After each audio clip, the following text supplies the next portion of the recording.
Generally, if you buy caramels at a store, it's hard or sticks to your teeth.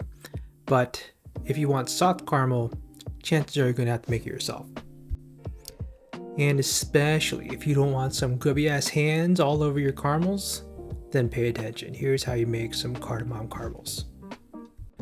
This recipe involves 3 steps: infusing the cream with flavor, caramelizing the sugar, and combining it all together.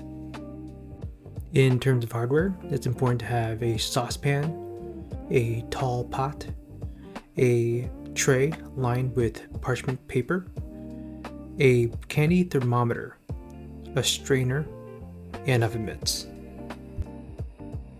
In terms of software, we got heavy cream, vanilla bean paste, sea salt, cardamom, cinnamon, butter, light corn syrup, sugar, and water. Now take the spices and the butter and melt the butter in with the cream on medium-low heat to medium heat and bring it to a simmer. And once it's simmering, cover it and take it off heat. But this is also the step in which you can customize this whatever you want. You can even add an arbol chili to this or infuse this whatever you feel like. Now the next step, we're going to mix the sugar in our tall pot, and we're also going to use a brush to take care of those sugars on the edges there to make sure that they don't burn prematurely. And now we move on to caramelizing our sugar. Now we're going to do this at medium-high heat. You can do this at medium or medium-high. It really depends on how closely you're going to pay attention to this and how fast you're going to move. If you're not really comfortable, I recommend going with medium heat. Throughout this entire process, this will take up to 15 to 20 minutes as this reaches 330 degrees Fahrenheit. Once this happens, immediately take it off heat and immediately pour the cream into the caramel. This is to prevent the sugar from burning.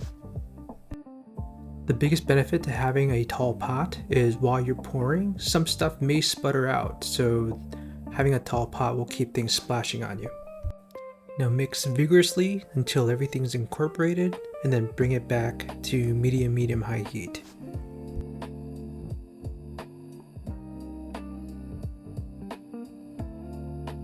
Now here you have 2 choices. At 245 degrees Fahrenheit, that's some really nice soft caramel. But you can also let it go up to 250 for harder caramel. But we're going to pour it out now into a parchment paper lined pan. Ideally it's an 8x8 inch, and that would be just the right amount, but this we're just going to let it pour out. After about 2 hours, it'll be ready to slice and store.